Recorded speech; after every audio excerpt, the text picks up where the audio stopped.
Mirasee.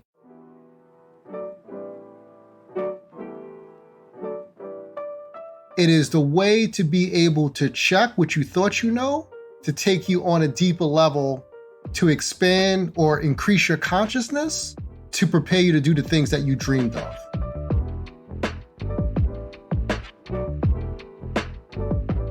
I am Esco Wilson, and this is the Self-Awakened Lifestyle. I'm a lifestyle designer and performance coach. I've helped hundreds of professionals learn how to tap into the power of their innate potential and thrive on a whole new level. I've seen lives change. I've seen my life change, and I want to help more people. That's what this podcast is all about, bringing my own experience together with scientific principles and holistic practices to help listeners enhance their personal and professional performance. In each episode, I talk with guests about discovering and expanding life's possibilities by exploring the mind-body-spirit connection and diving deep into personal authenticity.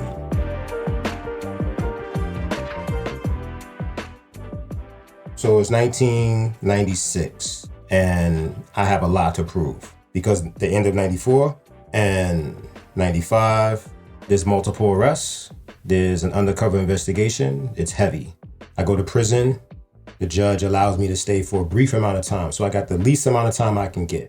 And that's 94 leading into 95. So now all that is done. Now we're in 96. Now I'm back on the streets. And I still want to sell drugs. But now I have to do it real covert. I have to really convince people that I'm not selling drugs. I have to convince people that I'm this A+ student. I'm looked at in a certain way, a complete failure. And I'm trying to prove to myself and prove to my family and prove to anybody who might know of my situation that it's a completely new show. Here's a new production. There's a new theater in town. I'm the A+ student.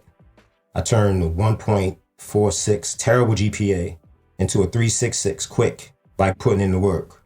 I show up in English Lit, for example, and I'm the one who can look at the professor in their face and have a really intellectual conversation with them. I've done the work. I understand the meaning behind the work, and me and the professor can geek out about what we're really seeing. And I can share what this conversation amongst adults is all about with the youngsters. The youngsters are the rest of the students in the class. That's how I was showing up. And one of those youngsters happened to be a young man named Bryan. And I'm tutoring him like a big brother helping out a little brother. And it resonates for both of us. It helps to create true friendship. Underneath all of that, it helps me to live the lie that I was living. It helps me to cope with the toxicity that I was creating in my psyche, living this dualistic life where I'm in school, performing at the highest levels, and then every day at night, I escape and I'm doing this other activity. So he helped me to live this illusion where I join student communities, student organizations, and we're throwing big events. And Bryan is like the main actor in these things. So I feel like I'm the director, big brother, he's the little brother, and the actor. He's very attractive man, 6'4", light-skinned, model, aspiring actor at the time. And it all worked out. We all were living at this high level of possibility, living in this lie. And in the summer of 99, I'm start this business. Money Tree Entertainment, event planning, club management, concert promotions, nightclub promotions. And he helped me to live the illusion that I was really running that business. Of course, funded my drug proceeds, but I went to the School of Business and I actually have a business. Look at my business, Money Tree Entertainment. And we had an amazing time. He made life this illusion and he made it real, made it passionate. And he also was in the middle of an event that turned into a brawl, a deadly brawl. And just like the person who's producing and directing and watching behind the screens, that's me watching him as the actor in the middle of this brawl, throwing every bone in his body at somebody else. And then somebody swings this tiki torch in his face, like a flaming tiki torch, and scars his face. And he's a model, light skin. And the scars and the swelling was horror show in this deadly brawl. So that's Bryan. He understands a lot about my situation because he experienced it.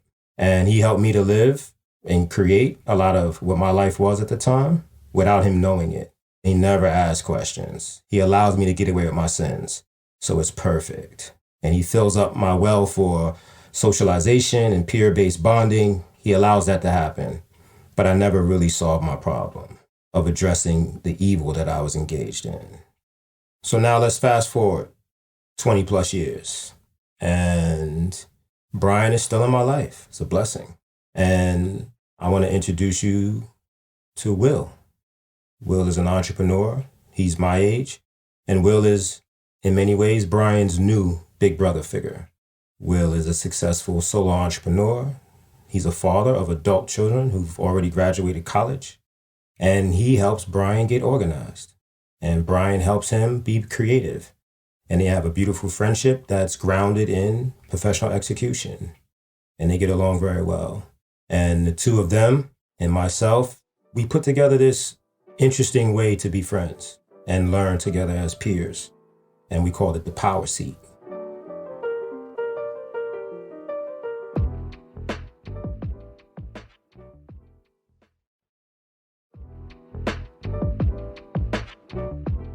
So for today's episode, I invited both Bryan and Will to sit down and explore our experiences together and learn upon reflection in a very similar way to our previous discussions.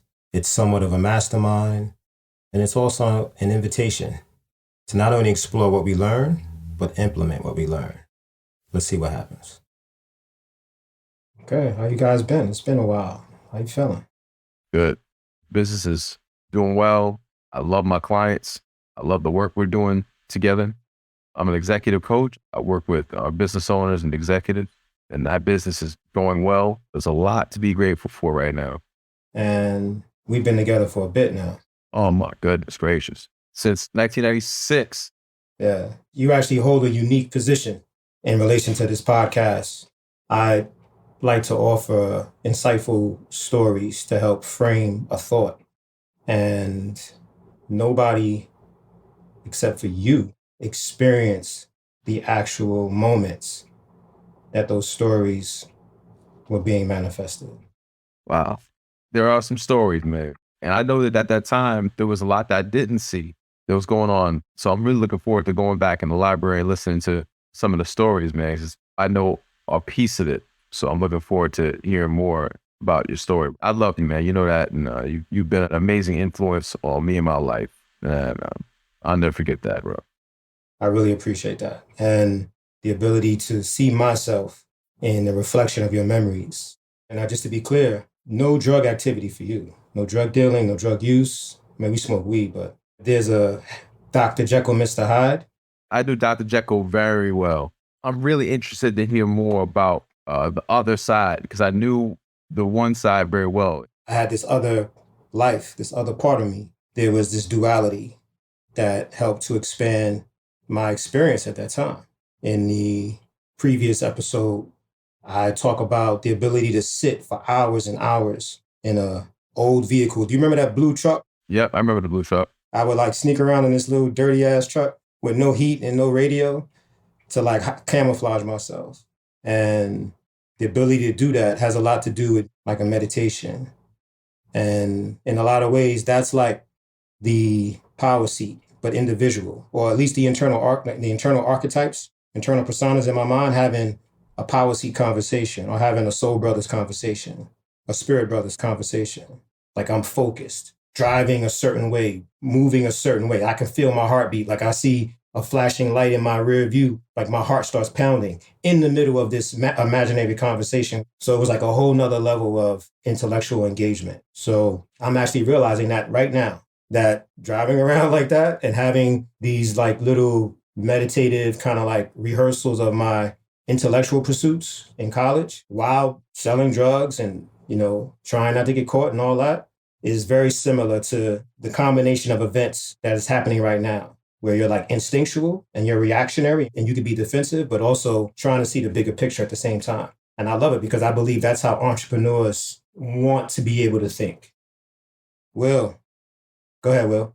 Yeah, absolutely. That's really what I experienced the first time coming together in the power seat, right? It was this level of, you know, intimidation. You're in this seat everybody's watching what you're going to say. And I think part of it was like, ego at first, right? And then you're like, oh, shucks, what did I just say? Did that even make sense? So the power seed kind of puts you in a position to be like, you don't know what you're talking about, right? Your thoughts are beginning to be challenged. And you got this energy that's in the room that's like, yo, okay, I'm not on my game. I got to step up my game. It just takes you to another level to know that, hey, I got these spirit brothers that's checking me. It is the way to be able to check what you thought you know, to take you on a deeper level, to expand or increase your consciousness, to prepare you to do the things that you dreamed of. I'm a fractional CFO. I help people actually build their businesses. But what the power seed made me really do is says, hey, how do I take this thing to another level, right? Right. Why intimidation? What makes it intimidating? I think in first, in my first part in the power seed, it was like, geez, I think it's a level of, most people question what they think they know. Or they fail to question what they think they know. Right. They fail to question what they think they know. Absolutely. I think most people are passive and they don't want to actually critique you. They don't want to challenge you. But the power seeds like challenges from like all angles. Yeah. And you know what I would add to that is that in the world, you may get people who hate on you or that doubt you. You may get that, or you may get people who praise you to please you. But power seed was the thing that was in the middle. So it was critique, but it was critique because we care. We want to see you grow. It was questioning, not because we hate on you, but questioning because out of curiosity. So it wasn't hate, right? And it wasn't just being nice. It was the thing that's in between that we gave for each other. So it was beautiful. You know what comes up for me? I remember one of our power seed sessions and I was having issues with my wife. I've been married now 22 years. And I begin to, think about, hey, I wanted something, external because I felt as if the passion in my relationship had actually left. And I wasn't actually investing and doing the things that make my relationship better. It was just habitually, and in my mind, I was just doing the same thing over and over again the same way. And I remember Esco saying, how many times have you slept in a bed without your wife? Which was really powerful, right? So that comment made me rethink. I began to invest my relationship from that standpoint. So I think that comment in the power seed made me rethink my whole relationship and says, hey, what steps do I need to do to have that passion? And now I'm just seeing that come to life. And there's a whole renewal that's happening that wouldn't have happened if we didn't have that power seed conversation. Wow. So what's coming up for me is a human factor. So that's the key. The key is, show up with your business project, your passion, your idea, and we can say, yeah, that's amazing. Go for it, brother. And some people, that's all they need. And that gives you, internal motivation. But then it's like, all right, where you at? Week 1, week 2, week 3, where you at? What's going on? What you doing? And if you can't respond, that gives you a chance to look at yourself in the mirror and be like, damn, I talk big game, but I'm literally not showing up in the behavior patterns on a daily basis to chip away at this big intention. And with another group, I can hide. I can escape. I can get away with that shit. But with the soul brothers and in the power seat, it's like you exposed. And because we have this type of relationship, this authenticity, this integration of intentions, meaning I can get personal with you. We can get personal with each other. We can get energetic with each other. We can literally say, yo, I don't want to talk about the project no more. I want to talk about why you ain't showing up in these daily behavior sets. What's your habits? And that's where we get into the real transformation. It might be fear around financial issues. It might be a certain habit. I drink too much. It might be things that people, they don't address.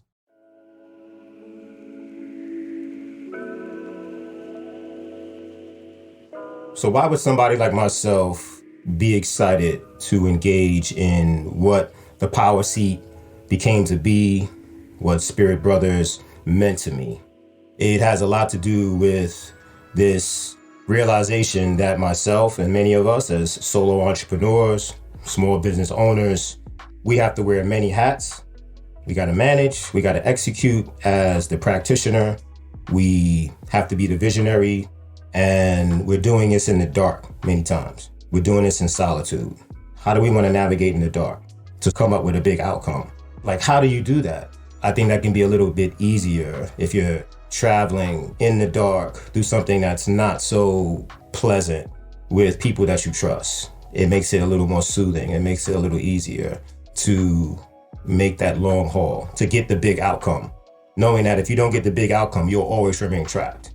So those are some of the global reasons why to engage in this general approach towards self-awareness and personal development and life enhancement, but also more specifically for me as a lifestyle engineer, it became a way for personal practice at a high level, at a multi-level. And I call that 4-dimensional transformative learning. It works in, again, 4 dimensions. The first dimension, the first rules of this game that we were willing to play, me and my people in the power seat. Step 1, frame a problem for yourself that needs to be solved. Now, how do I have to show up energetically, intellectually, consistently? Who am I being in that situation? What are the behaviors? What are the habits? What are the rituals? Step 2, I share the steps. Here's what I did. Day 1, A, B, C, D. Here's why I did it. Here's what I did day 2. Here's how I'm measuring it. So you get a chance to explain your steps. And in doing so, you see yourself, you analyze yourself, you have to filter it, decode it, and then translate it to the awareness of somebody else. And then see their facial expression, see how their voice changes, see how their energy changes, and get reflections back. That enhances the validity of the idea of your steps. Step 3 is taking all the insights, taking this meta consciousness kind of awareness and really making it into a self program.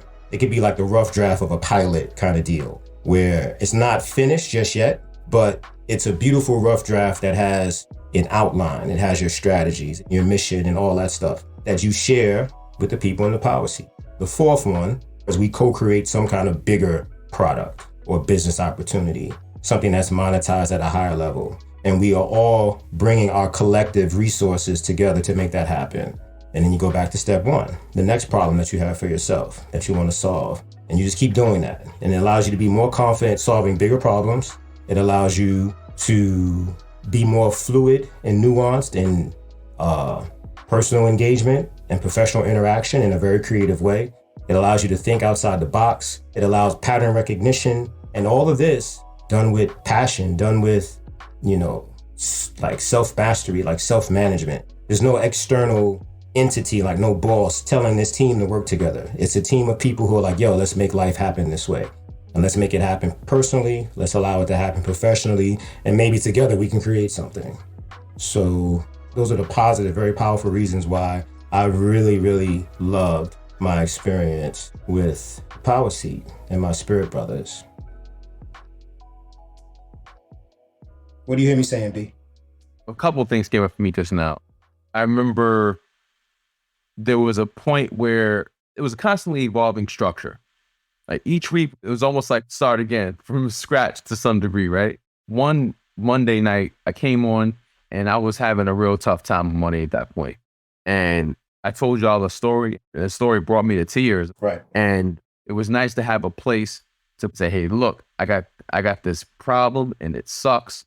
And I feel a lot of shame. I feel a lot of guilt. I've had coaches before. Well, I'm not really as honest as I could be. I don't show everything. But in that moment, I had that place where I could really be, listen, this is what's going on. I need your help, man. I need you guys to figure out, help me with this, right? Right. Yeah, and that was a beautiful thing. But it was interesting to see how each of us engaged slightly different in the power seat and to see how each of us received differently as well. Like Esco, you squeezed every drop of juice and everything you could have possibly gotten from that group. And to see how you engaged so intensely with it and to see what you received from it, inspiring, right? Will came in a different way. I came in a different way. When I look at the way I came in, I do think, I'm like, you know what? I probably could have showed up a little bit more authentically. I probably could have really engaged a little bit more consistently and probably gotten a little bit more. So that's something that for me to work through with the ego and showing up and trying to appear a certain way that I could probably work on. That was exposed to me in that group. Like I look back on it, I hear what Will created, I hear what you created. I'm thinking, what did I create? What did I really create from that? It's like, well, Bryan, how are you really showing up? Are you really showing up authentically? And you see what could happen if you do, and you can see what happened if you don't. So the lesson was still there. Whether something was actually physically created or not, just being in that environment and learn, you can't help but learn. because it was such an honest environment. Right. There's things that happen in that seat that, because it's a level of truth, a level of honesty that happens in that power seat that, man, I'm still reaping benefits from that.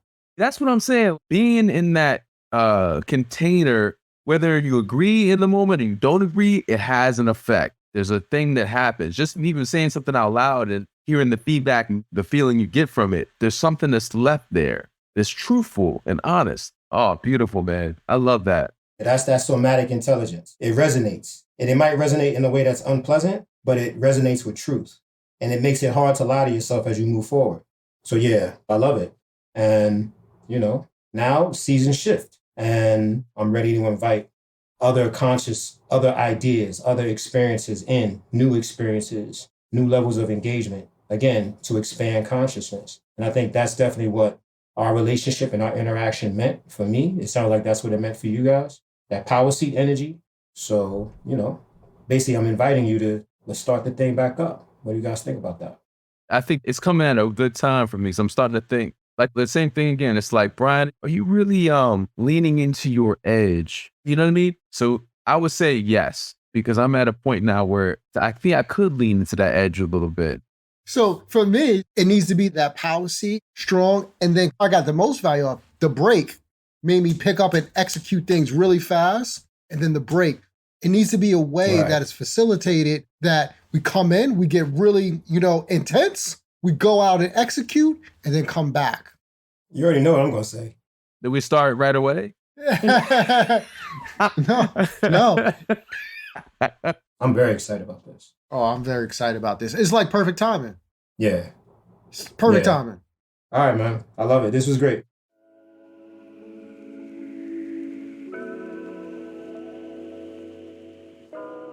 The things that really stood out, that really resonated with me about this episode with my boys, with my friends, is first thing, the ability to see yourself in the eyes of your peer group.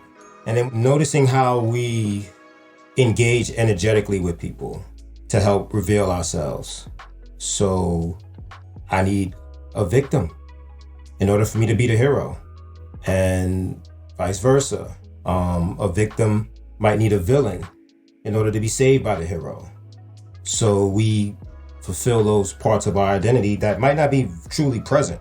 We find ourselves in these entanglements, aka relationships, energetically, and we purposely put them together to help place ourselves in the role that we want to play. So if I want to be the big brother, and I'm constantly doing that as a performance coach, as a yoga instructor, as a leader, and when is that a true growth and value exchange proposition? Or when is that just being stuck in your own kind of narrative? So that really resonated with me, to see patterns of self in these small groups of essentially deliberate practice around entrepreneurship and personal growth and professional execution. The second thing that resonated with me, with my boys, is we all acknowledged the similar moments of energy, like those peak energetic expressions that emerged during our exchange when we were, practicing for 18 months. But when those peak moments of energy happened, we did not necessarily agree on what it meant at that time. Now that we've had a break and chance to reflect for 6 months apart, we all now have a similar meaning on what those peak energetic moments actually brought to us. It seems like we all have the same understanding of that truth. So the ability to step away out of a season of peak performance and high engagement and reflect, I think the truth reveals itself. And then the final thing that stood out, resonated, really helps me to ponder and gain wisdom, is this idea of seasons, where you engage in deliberate practice on top of friendship. Allow the deliberate practice to have a season. We're starting here. Here's how long we'll do it. Here's where we're ending. Here's how we're measuring it. Let's create seasons of moving in a specific direction.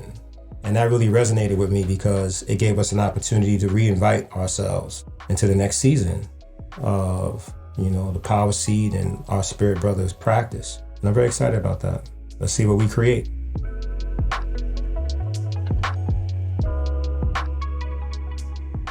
I am Esco Wilson, and you've been listening to the Self-Awakened Lifestyle.